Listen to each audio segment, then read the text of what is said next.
Bonjour chères citoyennes et citoyens, voici mon 8e message vidéo en lien avec la COVID-19. Toutes les vidéos précédentes sont disponibles sur le web ou sur YouTube avec le texte de mes interventions. Vous pouvez vous y référer au besoin. Nous sommes le 25 mars 2020, il est 17 heures. Bonne nouvelle, aucune nouvelle personne infectée en Gaspésie. Je sens de plus en plus que les gens respectent les consignes et ça donne des résultats. Ça ne veut pas dire qu'il n'y aura pas d'autres cas, mais plus les gens respecteront les consignes, mieux ça va aller. Je le sais, c'est une période extrêmement difficile, mais on va s'en sortir. Un jour à la fois, les gouvernements aussi s'ajustent au fur et à mesure. Par exemple, aujourd'hui, le premier ministre Trudeau a annoncé une nouvelle mesure d'exception de 2 000 $ par mois pour soutenir les travailleurs autonomes et ceux qui n'ont pas accès à l'assurance emploi. Bonne nouvelle. Et aujourd'hui, pour ma part, je vais vous adresser les sujets suivants. D'abord, un état de situation dans le secteur des pêches. Je vais aussi donner quelques coordonnées intéressantes à nos entrepreneurs, notamment ceux qui veulent se convertir pour aider le milieu de la santé. Je vais vous parler d'une autre mesure municipale pour aider les entreprises et je vais finir finalement en m'adressant aux snowbirds de retour au pays. J'ai passé toute la journée sur le téléphone et en visioconférence, ce matin avec plusieurs interlocuteurs régionaux et cet après-midi avec des industriels. Le principal sujet du jour sur lequel je vais travailler aujourd'hui, c'est le secteur des pêches. Les pêches, c'est plus de 1000 emplois directs dans le Grand Gaspé. C'est majeur. Et on entend plein de choses différentes ces jours-ci à l'aube de la réouverture de la saison. Donc, on va mettre d'abord une chose au clair. L'alimentation, bien oui, c'est clairement considéré comme un service essentiel. Pas de doute. Ça inclut les pêches, autant la capture que la transformation. Mon équipe et moi, je vous le disais, on a fait un tour de table des représentants des pêcheurs et des usines de transformation du Grand Gaspé. J'ai aussi eu un bon topo du MAPAC ce matin. Grosso modo, tout le monde s'attend à une saison très difficile dans toutes les espèces. Le problème fondamental, c'est le marché. Tous nos crustacés, crevettes, homards, crabes, ce sont des produits de luxe destinés surtout aux marchés mondiaux. Oui, certainement, on en consomme localement, mais notre consommation locale, elle est minuscule par rapport à l'énormité des marchés mondiaux avec lesquels travaillent nos usines.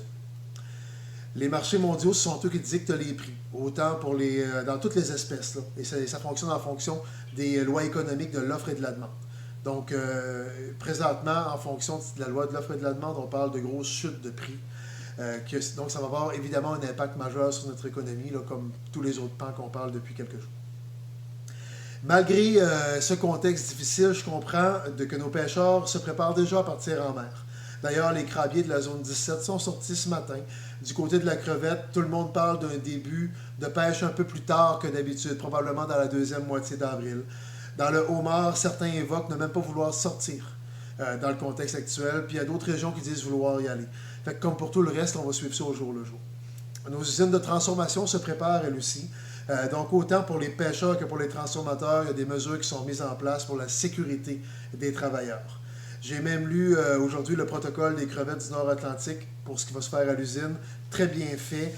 Des mesures de distanciation de 2 mètres entre les travailleurs, des aménagements d'horaires pour éviter les grands groupes, un renforcement des mesures sanitaires, la quarantaine forcée aussi pour les travailleurs étrangers temporaires, etc. Donc, en gros, pour le secteur des pêches, j'ai multiplié les contacts et c'est le scénario. Il y aura une saison, mais plus difficile que les dernières années, en raison, comme je vous le disais, des marchés qui ont beaucoup changé avec cette pandémie. On verra la suite et on va s'ajuster. Autre sujet pour aujourd'hui, je voulais rappeler aux entrepreneurs et aux travailleurs de tous les secteurs qu'on ne les oublie pas. Je vous rappelle que sur le site web de la MRC Côte-de-Gaspé, on a répertorié dans un tableau simple et efficace toutes les mesures applicables à vous pour vous aider. Je vous invite à vous y référer. L'outil, il est simple et efficace, facile de s'y retrouver parmi la panoplie d'aides gouvernementales annoncées. Aussi, s'il y a des entreprises qui se posent la question à savoir s'ils sont considérés comme des activités essentielles, il y a un numéro de téléphone qui existe au ministère de l'Économie pour ça. C'est le 1-855-477-0777. Autre coordonnée intéressante pour les entrepreneurs qui veulent convertir leurs activités afin de soutenir le secteur de la santé, le courriel est je contribue à commercial-économie.gouv.qc.ca. J'ai vu d'ailleurs cette semaine que la distillerie Haute-Wire de Gaspé allait produire du gel désinfectant. C'est un bon exemple de choses qui peuvent être faites. Alors, pour les autres qui ont des idées pour du gel antiseptique, des masques, des respirateurs ou autres, je vous réfère à cette adresse web je contribue à commercial-économie.gouv.qc.ca. Au risque de me répéter aussi, pour soutenir nos entreprises et nos travailleurs, je vous invite à maximiser l'achat local, s'il vous plaît. Je vous informe aussi qu'on a décidé d'oublier nos parcomètres sur la rue de la Reine, mais pour les clients seulement. Donc, le temps de la crise est jusqu'à nouvel ordre. Il n'y aura pas de contravention pour le stationnement de la rue de la Reine afin de faciliter l'accès aux commerces qui demeurent ouverts. Alors, les commerçants, là, je vous le dis, on prend cette mesure-là pour vous, pour faciliter l'accès à votre clientèle. Donc, vous et vos employés, continuez, s'il vous plaît, de vous stationner en bas, là, sur la rue Arbour. Et si on voit que la mesure ne sert pas assez aux clients, ben ça ne durera pas longtemps, tout simplement. Alors, en terminant, je vais faire comme les premiers ministres Trudeau et Legault et rappeler aux snowbirds qui reviennent au pays que la quarantaine de 14 jours, elle est obligatoire. Désormais, le fédéral applique sa loi et l'amende peut atteindre 750 000 $ pour les récalcitrants. C'est du sérieux. La seule raison pour laquelle vous pouvez sortir, c'est pas pour faire l'épicerie, c'est pour aller passer le test de la COVID. Sinon, restez chez vous, s'il vous plaît. Je vous rappelle encore une fois le numéro de référence pour vos questions sur la COVID, pour un rendez-vous pour les tests de dépistage, 1-877-644-4545 ou 418-644-4545 ou encore sur le web au québec.ca/coronavirus.